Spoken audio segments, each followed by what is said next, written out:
যে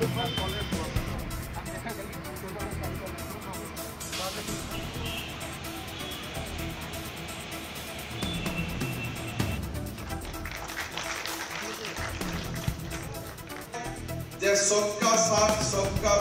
विकास सबका বিশ্বাস ৰাইজৰ দলটো কেনেকৈ হ'ব পাৰে তাততো আমিবিলাকে নাই আপোনালোকে নাই গতিকে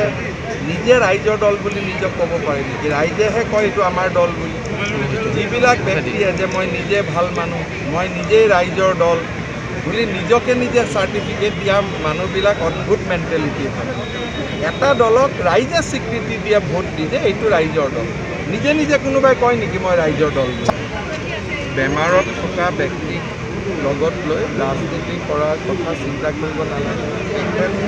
ভালে সুস্থিৰে আমি ঘৰলৈ পঠাই দিম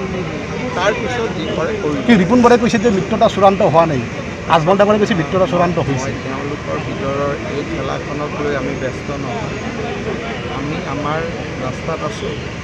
আৰু আমাৰ ৰাস্তাৰে আমি এশত আছোঁ আজি ৰাজ্যিক ভাৰতীয় জনতা পাৰ্টিৰ সভাপতি ৰঞ্জিত দাস ডাঙৰীয়া আমাৰ বাঘবৰ আৰু লগ হৈ আমি বৰপেটা জিলাৰ 5খন গুৰুত্বপূৰ্ণ কাম আৰম্ভ কৰিলোঁ বৰপেটা চিকিৎসা মহাবিদ্যালয়ত 25 কোটি টকা ব্যয়েৰে 100খন